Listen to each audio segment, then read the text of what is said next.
Years, baby. All right, so we knew your first harvest, wine, oil, animals, grain, food, all that was a part of the offering, right? These were the earlier offerings before, everybody made it about money, okay? Because money didn't exist in the way that it does now. So people would live off the land. That's what living off the land means. That's the example of living off the land. It's like, I'll trade you a goat for chicken. You feel me? All right, so you got eggs, I got milk. That's, you know what I mean? You give me ham, I give you ham. That's the offering. People are so selfish now. It's just cringy to me. An offering was basically, I survived, I'm grateful, and now I'll give back a portion. That's exactly what the offering is. It wasn't intended to make churches rich, make their families rich, none of that. Oh, this really gonna ruffle some feathers. Watch this. No guilt, no pressure, and no weekly collection plate. Okay, it was, first of all, three main reasons. Gratitude. I am thankful for life, for rain, for the crops, for your protection. That's one reason, right? That's one whole summary. Community survival was another way of offering, right?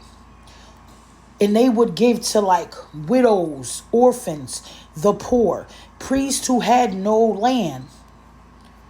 Did you hear in any of that where I said the rich? Did I say the pastors? Did I say the deacons? Did I say anything outside of the poor, the widowers, the children? It was more like a mutual aid and not a profit. So when you walk in your neighborhoods right now and you look around and you see condemned buildings and you see there's nothing here for our people and you see homeless people everywhere and you see them living on the ground in the pure cold and not having food and they're dirty with no clothes, where was the community survival then? Why are my people like this? They shouldn't be. It shouldn't be an empty building and homeless people. That don't make sense. We're going to keep going though. I know my divine assignment. Follow me, right? Giving something valuable. This is what made God proud. You had to give something valuable.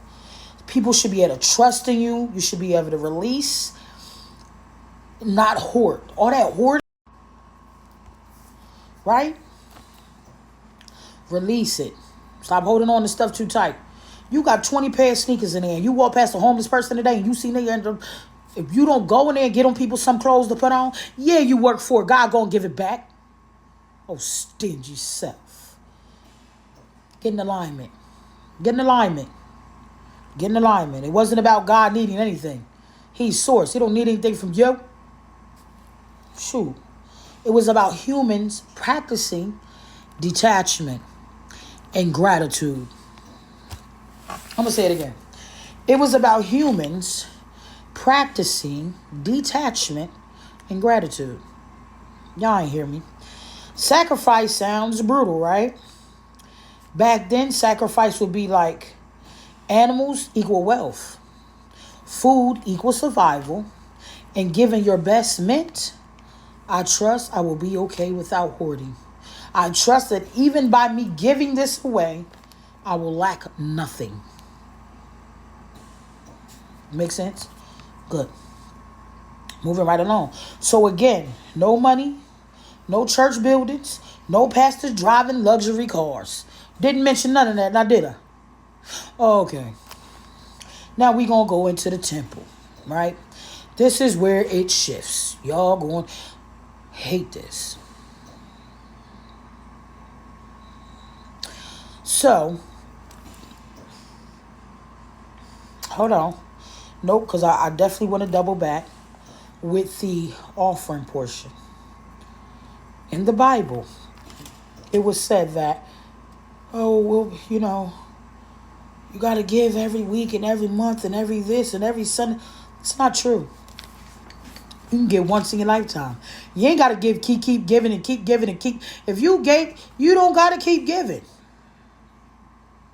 That's what I'm saying. When Gorilla, now that she gave, she not obligated to keep giving them. Absolutely not. So I want to be clear on that. I definitely want to be clear on that. You don't got to keep giving and keep giving and keep giving to where you don't have for yourself. He ain't say be a fool. He just said give your best. Don't give people crumbs. That is disrespectful. All right. So we going into the temple. Once temples became permanent institutes, priests controlled the rituals. Priests control access to God. Priests control forgiveness. No offerings became. Thank you, Mom.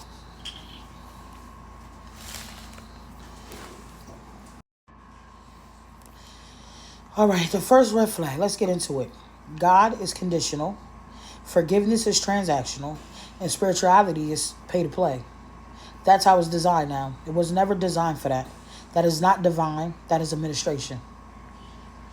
Running a whole corporation. Jesus was very clear and called this out. And this is not talked about enough, so that's why I'm doing it, right? You've turned. When Jesus came in and flipped that table, like I said earlier, he said, you turn my father's home or his house into the den of thieves. You know the movie Den of Thieves. You know what that symbolizes? Why he did that was because people were extorting the poor. They would go out there in the world, rob the poor, and bring it back to the temple. I'm going to say that again. They would go in the world, rob the poor, and then bring it back to the temple. That's why it was called the Den of Thieves. Split the profit that you just stole from the poor. Offerings became profit. Regions became business. He never asked people for money. He fed people for free. He helped without charging. That tells you everything you need to know. We pay for water, folks. That is free. You could go crack you can go crack a coconut open. It's water in that. Watermelon, trees, different things we supposed to get for free. That is divinely designed for us to survive. They done put a price tag on. And then you wonder why we got homeless people everywhere. Hungry people everywhere. Feed the hungry. Why are they hungry? Lord.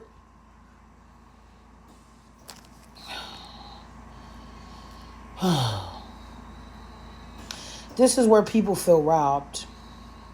Mandatory tithes. They make you feel guilty if you don't give. God won't bless you unless you sow your royal oats. Pastor living wealthy while the congregation struggle. And there is nowhere in Jesus' teaching that capitalized wearing a cross.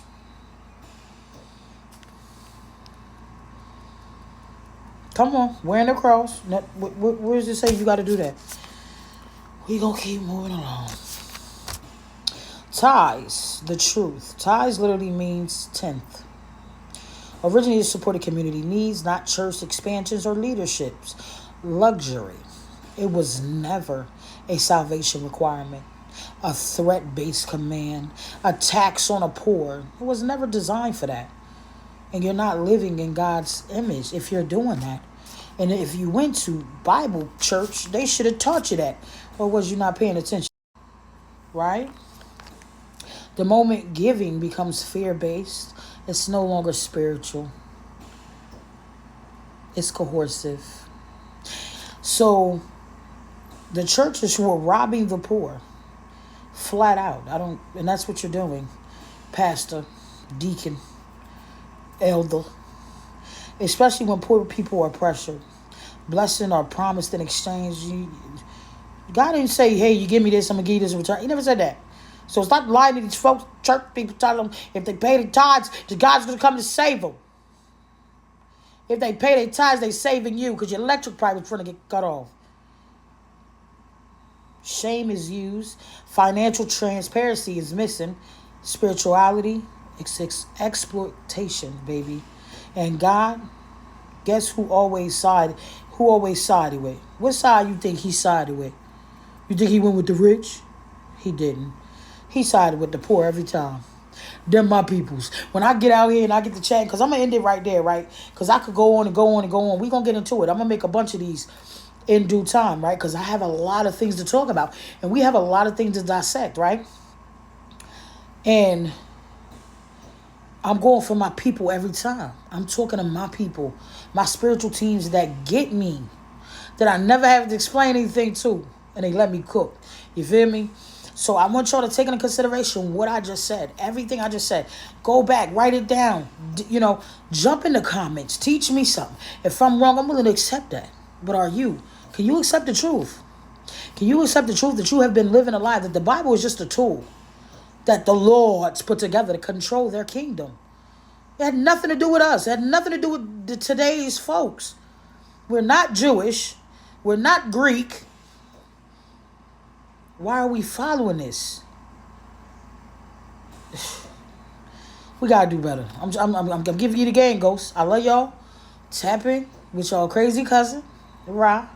At least that's what y'all think. I'll let y'all paint that shit, But tap in. Love y'all. Have a good one.